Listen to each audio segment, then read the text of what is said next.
அன்பும் கண்மணியும் வந்து ஒன்று சேர்ந்து சந்தோஷமா இருக்கிறத பார்த்துட்டு, அங்க இருக்க அவங்க தம்பி, அதுக்கப்புறம் அவங்க அப்பா எல்லாருமே ரொம்ப சந்தோஷப்பட்டுட்டு இருக்காங்க. அன்போட தம்பியும், அப்பாவும்.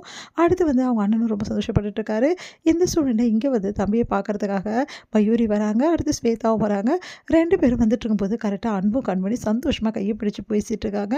இத பார்த்து அவங்களால வயித்தெரிச்சல் தாங்கவே முடியல. "என்ன நடக்குது இங்க?" அப்படின்னோனே, "அதானே எனக்கும் புரியல" அப்படின்றாங்க ஸ்வேதா. "இவங்க 2 பேரும் எப்போ ஒண்ணு கூடுனாங்க?" அப்படின்னு சொல்லிட்டு கிட்ட வராங்க. கிட்ட வந்துட்டு அப்படியே அன்பு பார்த்து அப்படியே முறைக்கிறாங்க. "என்னடா எப்போ சரியான நீ? அப்படியே சீரியஸா உன்ன கூட்டின்னு போறாங்க. இப்ப என்னடா ரிலாக்ஸா வந்து இவகிட்ட பேசிட்டு இருக்க?" அப்படின்னோனே, கண்மணி என் பொண்டாட்டி வந்துட்டால்ல. இதுக்கப்புறம் எனக்கு என்ன பிரச்சனை அக்கா? எனக்கு எந்த பிரச்சனையும் இல்லக்கா. இப்ப பார்த்தல்ல எப்படி நான் பேசிட்டு இருக்கேன்னு சொல்லிட்டு, இதுக்கப்புறம் எனக்கு எதுவுமே ஆகாது." அப்படின்னு பார்த்து முறைக்கிறாங்க. என்னமோ நினச்சிட்டு அலறி அடிச்சுட்டு ஓடி வந்தேன். "இங்க நல்லா தான் இருக்கியா நீ?" அப்படின்னு சொல்லிட்டு, "அக்கா வர்றது கொஞ்சமாவது இருக்கா? பொண்டாட்டி கை பிடிச்சிட்டு இருக்க. உனக்கு வெட்கமா இல்லையாடா?" "எனக்கு என்ன வெட்கம் இருக்கு? என் பொண்டாட்டி கைய நான் பிடிச்சிட்டு இருக்கேன். இதில என்ன வெட்கப்படுறது இருக்கு?" அப்படின்னோனே, ஆமா" அப்படி சொல்லிட்டு அப்படியே கண்மணியும் கைய பிடிச்சு நிக்கிறாங்க. இதெல்லாம் பார்த்து ஸ்வேதாக்கு வயிறாக எரியுது. "என்ன இப்படி நடக்குது?" அப்படின்னு சொல்லிட்டு, எனக்கும் அதான் ஒண்ணும் புரியல. இவன வீட்டுக்கு வந்தோனே பார்த்துக்கலாம். வா போலாம்." அப்படின்னு சொல்லிட்டு 2 பேரும் கிளம்பிடுறாங்க. அவங்க 2 பேரும் போற ஸ்பீட பார்த்தா வீட்ல போய் பத்த வச்சுருவாங்க போல இருக்கே. கார்த்தி சொல்லிட்டு இருக்காரு, "அத பத்தி நம்மளுக்கு என்னடா கவலை இனிமேட்டு?" அப்படி சொல்லிட்டு அன்பு வந்து சந்தோஷமா கண்மணி கை விடவே மாட்டேன். "ஏங்க கைய விடுங்கங்க" அப்படின்னா, "அதெல்லாம் விட முடியாது. நான் இப்படிதான் கை பிடிப்பேன்னு" சிரிக்கிறாங்க கண்மணி. அடுத்து வந்து இவங்கள வந்து பார்க்கறதுக்காக அன்புவ பார்க்கறதுக்காக வெண்லா வராங்க. வெண்லா வந்து பொக்கையோட வராங்க. பார்த்துட்டு அப்படியே வந்து பார்த்துட்டு அந்த ஃப்ளவர்ஸ் எல்லாம் எடுத்துட்டு வந்துட்டு குடுக்கலாம்னு அன்புக்கு வரும்போது, கரெக்ட்டா அன்பு கண்மணி ரொம்ப வந்து 2 பேரும் ஒண்ணா வந்து கை பிடிச்சுட்டு அப்படியே வந்து சாஞ்சுட்டு தோள் மேல பேசிட்டு இருக்காங்க. இதெல்லாம் பார்த்த வந்து வெண்லாக்கு வயிறாக எரியுது. தாங்க முடியாம அப்படியே டென்ஷனா அவங்கள பார்க்குறாங்க. உடனே வந்து கண்மணி அன்பும் வந்து வெண்லாவ பார்த்துட்டு இன்னும் 2 பேரும் ஜாலியா வந்து பேசிட்டு, அப்படியே வந்து தோள் மேல கை போட்டு ஜாலியா பேசிட்டு இருக்காங்க. அவங்கள கண்டுக்காத மாரி பண்ணிட்டு இருக்காங்க. இதெல்லாம் பார்த்த வெண்லாக்கு இன்னும் தாங்க முடியாம செம்ம டென்ஷன் ஆயி கையில கொண்டு வந்த அந்த ஃப்ளவர்ஸ் எல்லாத்தையும் போட்டு தூக்கி விசிறடிக்கிறாங்க. விசிறடிச்சுட்டு அங்கேருந்து கோவமா போறாங்க. பார்த்துட்டு வந்து நம்ம கண்மணி அன்பும் வந்து "பாத்தியா அவள என்ன பண்றான்னு?" சொல்லிட்டு, பரவால்ல அன்பு விடுங்க" அப்படி சொல்லி சொன்னோனே, அவளுக்கு வேணும் இதெல்லாம். இன்னும் அதிகமா தர வேண்டியது இருக்கு கண்மணி அவளுக்கு" அப்படின்னோனே, "எல்லாம் வீட்ல போய் பார்த்துக்கலாம். நீங்க கவலைப்படாதீங்க" அப்படி சொல்லிட்டு கண்மணி சொல்றாங்க. இங்க வந்து எல்லாருமே வீட்டுக்கு வராங்க. அன்பு கண்மணி கூட்டிட்டு வராங்க.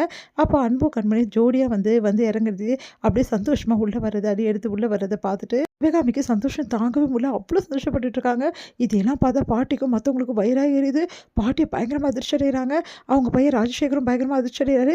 "இங்க என்ன நடக்குது?" அப்படின்னு சொல்லிட்டு பார்த்துட்டே இருக்கும்போது 2 பேரும் இதுக்கப்புறம் அண்ணியும் அண்ணனும் சேர்ந்துட்டாங்க. இதுக்கப்புறம் இவங்களுக்கு எந்த பிரச்சனையும் நடக்காது. அண்ணி அண்ணன மனசார ஏத்துக்கிட்டாங்க. 2 பேரும் சந்தோஷமா வந்திருக்காங்க வீட்டுக்கு. அதனால இந்த விஷயத்த நாங்க எல்லாரும் சர்ப்ரைஸா சொல்லணும்னு தான் காத்துட்டு இருந்தோம்.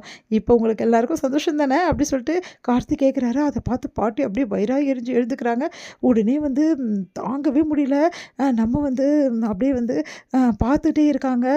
சிவகாமி வந்து அப்படியே வந்து ஆக்ஷன் மூலமாவே கண்மணிக்கிட்ட, அன்புக்கிட்ட கேட்குறாங்க. "ஆமாவா?" அப்படி சொல்லிட்டு, "ஆமா" அப்படின்னோனே, அப்படியே கண்லேருந்து தண்ணியா கொட்டுது. "ஆமா" அப்படி சொல்லி சொன்னோனே எழுந்து ஓடி வராங்க.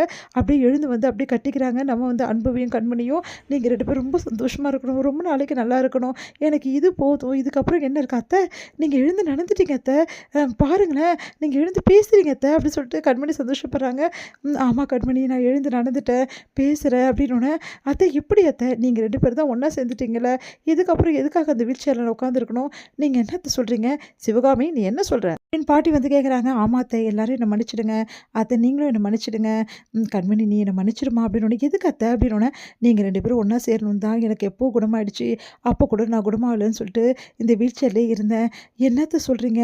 "ஆமா. அதனால தான் நீங்க 2 பேரும் ஒண்ணா சேரணும்னு தான் நான் இப்படி இருந்தேன். எங்கே நீ என் புள்ளைய விட்டுட்டு போயிடுவியோன்ற பயத்துல தான் நான் உட்காந்துட்டே இருந்தேன். எழுந்துக்கல. இதாம்மா உண்மை" அப்படின்னோனே, "அத்தை இதுக்காகவும் வந்து மறுபடியும் கோச்சிட்டு எதுவும் என்னை விட்டுட்டு போக மாட்டேல்லன்னு."